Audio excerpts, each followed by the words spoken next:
exercise, attitude, tough, discipline, love, Gators, Gators, Gators. Woo! It's game day! Empty the tape!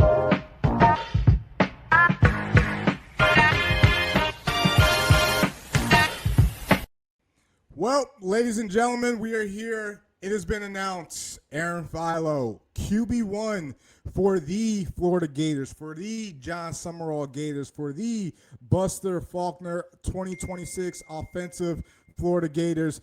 This is Talking Gators, College Sports Crew. Thank you all for tuning in. As you heard right before the show, we getting hype. We getting hype. Attitude, tough, discipline, love, Gators, Gators, Gators. That's right. That is the chant, the pre-chant we heard before scrimmage number 2, and what we'll talk about a little bit today, right? But camp is over. Camp is over. There's no more quarterback talk. There's no more debate talk. Now it's time we start taking a look at some potential opponents. Now we start forecasting, maybe looking ahead in regards to what the season could look like for us, right? And there's no more of the camp conversation type of talk, right? Because the big question has been answered. Aaron PHILO will be leading the Gators, right, heading into this 2026 season, right? Excited to talk to you all about it. We're here to break down it. We'll talk a little bit about the scrimmage in regards to what we read, what we saw. This is the Locker Room podcast for the Florida Gators. I'm not going to sit here and pretend like I'm some beat reporter. That ain't me. That ain't me. So when you guys know, I know, right? And then we talk it out here, right? We'll talk a little bit about SoCam. We'll preview the schedule. We'll look into the season. Next week, we will start breaking down FAU. And what I'll usually do here for Talking Gators, I'll give about 2, maybe 3 episodes a week. We'll get a reaction from the game. We'll talk about, game planning heading into the next opponent and what the next opponent looks like. So we'll see how everything pans out. But we're getting into action. It's week 0. It's week 0 heading into the Air Lingus Classic this game, right? This is going to be a mock week for the Gators, right, as we head into FAU next week. So without further ado, let's not waste any more time. Let's dive into it. But before we do, appreciate you all being here. Subscribe to the channel, drop a comment, let me know what you guys think. Like I said, this is the Locker Room for Florida Gator fans, right? This is Talking Gators with College Sports Crew podcast. So, it's been reported by Zach Alberverdi. It's been reported by Neil Blackman. It's been reported by ESPN. Aaron PHILO will be the starter week 1. How do we feel about that? All right, drop a comment. Let me know what you guys think. How do we feel about PHILO? It kind of went the way I think we all saw the writing on the wall the past couple of weeks, right? Trammell didn't win the job, and that's not a knock on PHILO, right? But Trammell was already fighting an uphill battle. And Trammell didn't do enough to win the job, right? He didn't force Summerall and Buster to make him the starter. Now, he has some moments. Even this second scrimmage, he has some moments, right? But it wasn't enough, all right? And there's going to be people out there that said it was bake, the competition. There's going to be people out there that wanted Jones, and I get it, right? He's a Gator before Aaron, but that's no knock on Aaron, especially in today's day and age. But Trammell didn't do enough, unfortunately, to win the job. In a perfect world, right, I would take the upside, right? If there's any time to take the upside, maybe it's year 1, but that's not what John Summerall did. And if there's anybody I'm trusting with this decision, is John Summerall. Just looking at his past, what he did at Troy, what he did at Tulane. There's no need to rehash it or rehearse it. It's been talked about already. If there's anyone I trust, right, it's Summerall. Right, and he feels like Aaron PHILO is going to give him the best chance to win. So heading into week 1, Aaron PHILO will be our quarterback, right? Drop a comment, let us know what you guys think about that. We'll have a debate in the chat. Going into FAU, we'll break down that game next week. I want to touch a little bit on the scrimmage, right? Just to give my 2 cents, right? This is the last check-in on the scrimmage, right? We're going to wrap this up tonight, right? And then we're going to head into our mock week. So Trammell got the reps with the 1s, as has been documented. Trammell with the 2s, and then they started alternating. But this was I told you guys this was going to happen. I told you Trammell was going to be the starter as a starter with the 1s in scrimmage 2, because that was kind of the last go take the job opportunity that he was going to have. Now he had some highs, some big plays, right? You talk about the pass almost picked by Carmani, but it was a great throw. Carmani tried to undercut it, right? But the way the ball was layered, hit Bailey Stockton for a 60-yard tutty, right? And then the run game, got going a little bit. But in regards to going back to Trammell, yeah, great. The highs are highs and the lows are lows, right? And there was still enough lows that made Buster, that made Summerall uncomfortable enough not to make him QB1, right? And a lot of it from what I'm hearing, what I'm seeing, what I'm reading is pre-snap, right? And he made up a lot of ground, right? But it wasn't enough to where they had to force their hand to start Trammell. And that's what Trammell had to do, right?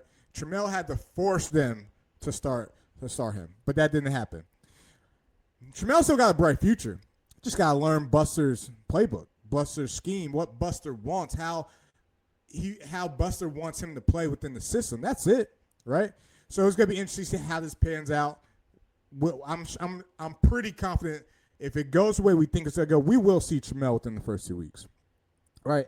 Just to get some live reps going. We will see Trammell within the first 2 weeks. So I'm going to see how that's going to pan out. Turnovers. Trammell lost a fumble or fumbled. I think it was on an end around. I think he got it back. Got sacked on the play. If he didn't get sacked, it was going to be interception by Carmani, right? So, again, going back to the quarterback battle. Again, first scrimmage, PHILO with the ones. Again, maybe a little bit up and down. We thought maybe Trammell had the better day, right? PHILO with the twos. You could kind of have that Trammell conversation like Trammell had in scrimmage 1 where he looked good. And PHILO, obviously, with the twos that we had to do, even had a rushing touchdown for about 15 yards. So that's it on the quarterback battle. All right, there's no need to keep talking about it. There's no need to keep harping on it. We got our QB1, right? And if Trammell has to play, I think they feel confident enough in Trammell, right? Where if he has to go in for a play or two or if PHILO goes down, they're confident enough in regards to what the playbook will look like, with Trammell. Offense was the storyline in the scrimmage, right? It seems like they might have found 5 up front. It seems like they might have found some plays that were unleashed that opened up the run game. And our run game just opened up. That's just going to open up the pass game. It's going to open up the downfield vertical passing game, right? I know we all like Trammell's arm strength, but we don't need PHILO to throw 60-yard bombs, right? And he has a strong enough arm where he can hit those 30, 40-yard throws that could turn into big plays. And I feel like Buster kind of got in his bag a little bit, knowing that, all right, this was the scrimmage where he had to see what he had, right? You saw what we got from the run game in regards to who scored touchdowns, right? You think about Ball. Obviously, he got hit. Stockton on a 60-yard bomb. Duke Clark on a 20-yard run. Pryor had the big run. I think it was like 40 or 50 yards, right? The tight ends got involved. Amir Jackson was a vertical threat. Hezzy Kent could be a red zone monster, right? Luke Dakota and Lakota Dupree, Luke Harpening, right? We're going to see all those guys in this system, right? And if anything, we should be, I don't want to say surprised, because Graham Hall, who was on High Top, he told us, listen, we're going to see Hezzy Kent, right? And he's going to be a red zone target, whether it's in the run game or whether it's in the passing game like we saw this past weekend in the scrimmage. We're going to see Hezzy Kent, right? Especially with the new 5-5, it doesn't even matter anyway, right? So the offense looked good, right? And I think we got enough where we could work on some things heading into FAU, all right, and iron out some things into this week as well too, right? So that was encouraging. That was encouraging to see that. Dallas Wilson, not injured, sick. He was out, right? But Dallas will play. There's no need for us to worry about Dallas Wilson. Man, it was just a very encouraging scrimmage, from the jump. If we head to the O-line, they hit a change button on us, right? They flipped the script on us, right? Bryce Levitt at left tackle, Caden Jones at right. What do we think about that? What are our thoughts? This staff has been high on Bryce ever since camp started. He's been the guy that's looked the best physically, right? In shape, right? Got action at right guard, right tackle throughout camp. Needless to say, he was going to get some action at left tackle as well too, right? Caden Jones getting who I thought was going to be the right tackle, maybe getting one more shot to prove that he can be the right tackle, right? So we're going to see how all that pans out, and if it's been announced before this show, then there we go, right? But you kind of got what it's going to look like. I think we're going to see Bryce or Egan at left, right? And then it's going to be Najee, it's going to be Harrison, it's going to be TJ, right? And then at right tackle is going to be Caden or Emeka Igori, right? But those are your rotational guys, right? Because Levitt could play guard. TJ Shanahan could play guard and center, right? Tackles are going to be between Boyer, Caden Jones, Emeka, Bryce, right? If we have to dig a little deeper, maybe we see we haven't really saw like a lot from Xander Mellon. We haven't seen a lot from him, especially at guard, so we'll be curious in regards to what that depth looks like. TJ Dice could get into the mix at tackle, right? But if this team wants to be physical, if this team wants to run the ball, and if this team can open up the run game like they did on a normal basis in scrimmage number 2, I think you'll see Bryce. They love TJ. They feel the most confident in Harrison and Najee, right? And if Bryce is in the game, we are a better run offensive front. If Bryce Levitt's in the game, we're better run offensive front. So we'll see how that's all going to look heading into FAU, where we're going to get our first look. All right. Defense. Listen, not what you want to see. Devil's advocate, was a vanilla defense from what everything's been reported. There was, not a lot, if any, blitzing. It was really a lot of base, right? Base 3-3-5, base nickel package, base specialty packages when it comes to dime, especially on third and longs, right?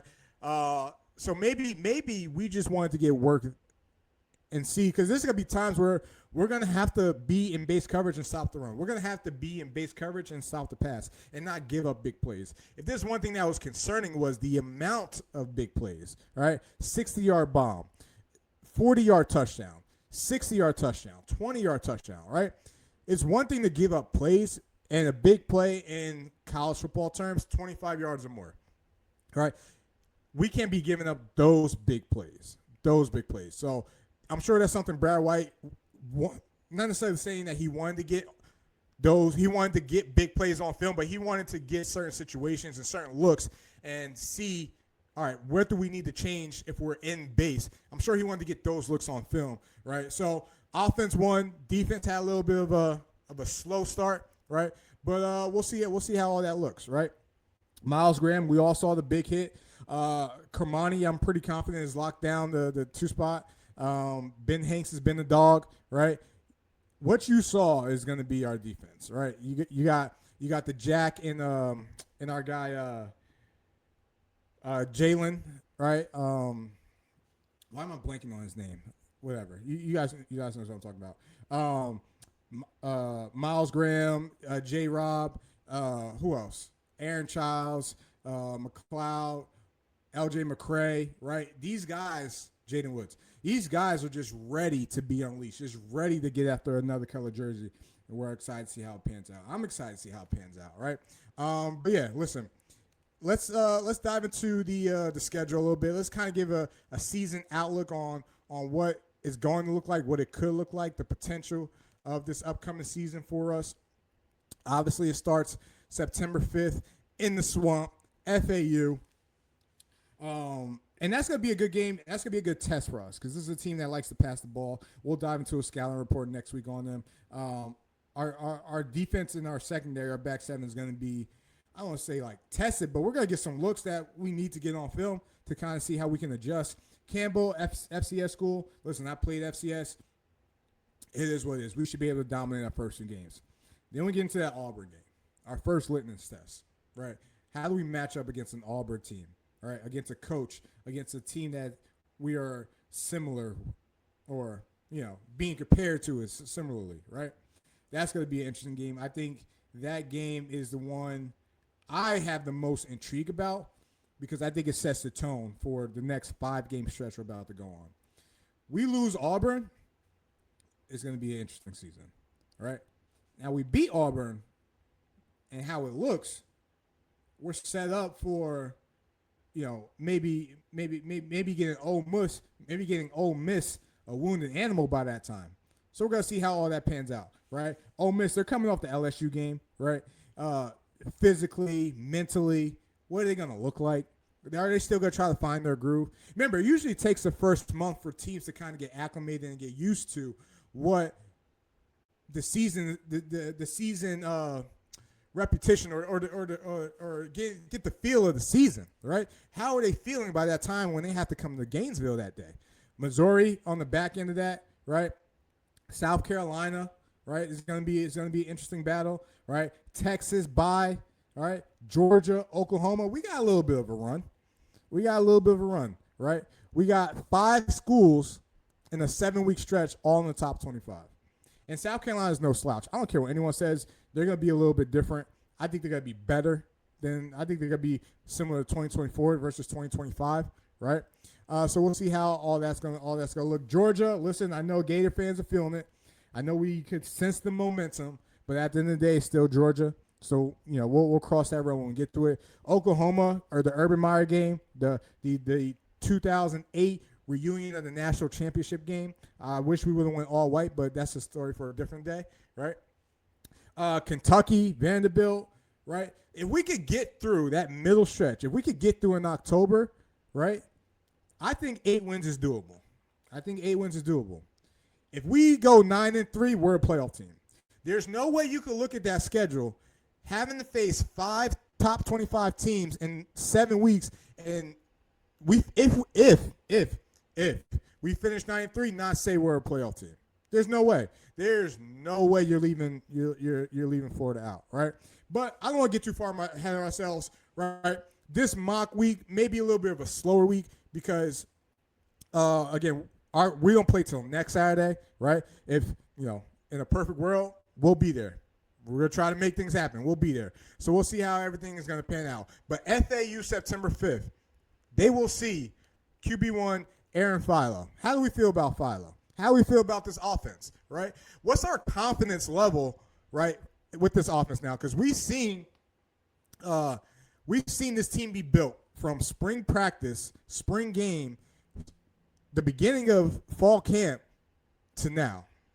Now is when real bullets start to fly. What's our confidence level? Because we had a lot of questions about the O-line, right? We had a lot of questions if our quarterback is going to be good enough, all right? We had a lot of questions where if we're going to be competitive enough.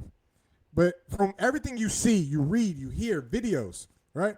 This team is bought in. This defense is ready.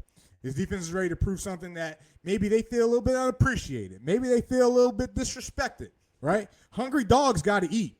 We got a bunch of them. We got a bunch of them on defense, right? I'm ready to see McLeod and Betts right up front, right? Not having to waste a play on the field, right? Not having to set other people up. Really let the dogs be leashed, right? We got Miles Graham. Miles Graham hit Micah May so hard in that spring game. He's ready to see another color helmet come across the middle, right? He's ready to, meet somebody in the A-gap, right? Our DBs. Listen, Kamani, it's similar to quarterback with PHILO. PHILO, we might have some situation where he's got to turn the ball over. Kamani, we might be a situation where he's going to give up a big play. But we could count on him to get us back. If there's one thing Kamani's shown since transferring to Florida, earning his scholarship back, right, and making the most of opportunities, he may give one up, but he's going to get us back. Think about interception Miami game. Think about the interception, what was it, the Ole Miss game, I think a couple years ago. Maybe I'm wrong. It was a home game, right? You think about interception in the first scrimmage, interception in the second scrimmage, right? He's one of those distinctive athletes, right, where you got to live with the bad and you're damn sure going to live with the good, because sometimes the good has the potential to outweigh the bad. So, Kamani, listen, we're going to live with that. Our safeties, versatile. DJ Coleman, right? Bryce Thornton, right? Kanye Clark, right? Cam Dooley when we get in the mix. Jabari Flowers if we need a speed nickel to come off for a blitz or cover, a Bailey Stockton, Eric Singleton type guy in the slot. There's not many out there in the SEC, right? I'm so, as you can hear it in my voice. Listen, you can hear it in my voice. I'm ready for this defense to be unleashed. I'm ready for the boys to get going. I'm ready for Buster to scheme somebody up. Said in the beginning of the show, right before the show, attitude, tough, discipline, love, Gators, Gators, Gators. Them boys is ready. Fall camp is over. It's time to get ready for FAU, right? Mock game week this week. Sunday, we start flipping the bill, right? Monday, we watch film. Tuesday, first and second down. Thursday, we got third down, money down, or money down, whatever you want to call it, right? Friday, walk through, go through some red zones type stuff. We don't travel this week. Friday, under the lights, in the swamp. Under the lights in the swamp. Where only Gators get out alive. All right, Talking Gators, College Sports Crew. Listen, there's been a lot of breaking news. We have QB1, Aaron PHILO in the mix. Fall camp is over. We're a couple days away from kickoff. All right, subscribe to the channel, drop a comment, let me know what you guys think. We're here for all the smoke, right? We're here for everything, and as you can tell, It's game day. Empty the tape.